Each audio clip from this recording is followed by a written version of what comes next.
এবং ইমাম তিরমিজি সুনানে তিরমিজিতে এই হাদিসটি নিয়ে এসেছেন। সে হাদিসটি হাদিস নম্বর 1501 নম্বর হাদিস। বর্ণনাকারী হযরত ইবনে আব্বাস তিনি বলেছেন যে কুন্না মা রাসূলুল্লাহ সাল্লাল্লাহু আলাইহি সাল্লাম ফি সাফারিন।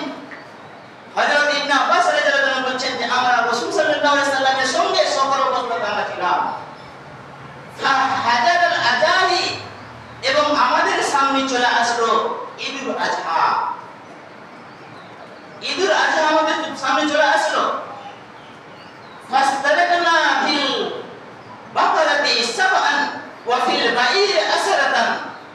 হযরত ইবনে আব্বাস রাদিয়াল্লাহু আনহু বলেন তখন আমরা অংশীদার হয়ে গেলাম, ভাগাভাগি কুরবানি দিতে আরম্ভ করলাম।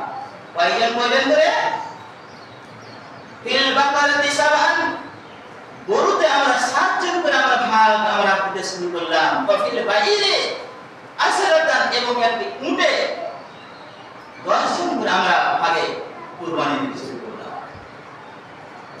অতএব এইসব হাদিস রয়েছে এবং বড় বড় মুহাদ্দিসগণ এই ইখতিলাফকে দূর করার জন্য রাজি করে এটাই বলেছেন যে সবচেয়ে উত্তম কুরবানি হচ্ছে একজন করে, একটা পরিবারে একটা করে দিলে সবচেয়ে উত্তম রয়েছে। যদি আপনার সমর্থন যদি থাকে তাহলে আপনি একটা উট আপনি কুরবানি দিবেন। উটের যদি সমর্থন না থাকে আপনি গায়ে কুরবানি দিবেন। গায়ে যদি কুরবানি না থাকে তাহলে আপনাকে একটি ছাগল কুরবানি দিতে হবে। তাহলে এটা হচ্ছে উত্তম রয়েছে। আর যদি আপনি বলেন যে আমি ভাগে কুরবানি দেব, ভাগে কুরবানি দেওয়া জায়েজ রয়েছে, মুহাদ্দিসগণ এইরূপ ব্যাখ্যা করেছেন।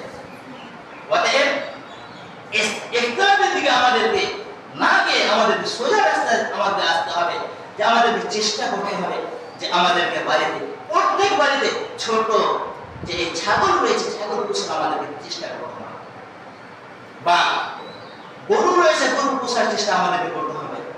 তার উপরে মায়া মমতা একটা রয়েছে, এরূপ আমাদের একটা ভালোবাসা রয়েছে। এই ভালোবাসা আমাদেরকে দেখাতে হবে। বাড়ির পোষা হচ্ছে অনেক বড় একটা নেকির মাধ্যম জাতীয় রয়েছে, যা রাসূল সাল্লাল্লাহু আলাইহি সাল্লাম বলেছেন। এই নেকির মাধ্যম হচ্ছে আপনাকে আমাকে অংশগ্রহণ করতে হবে।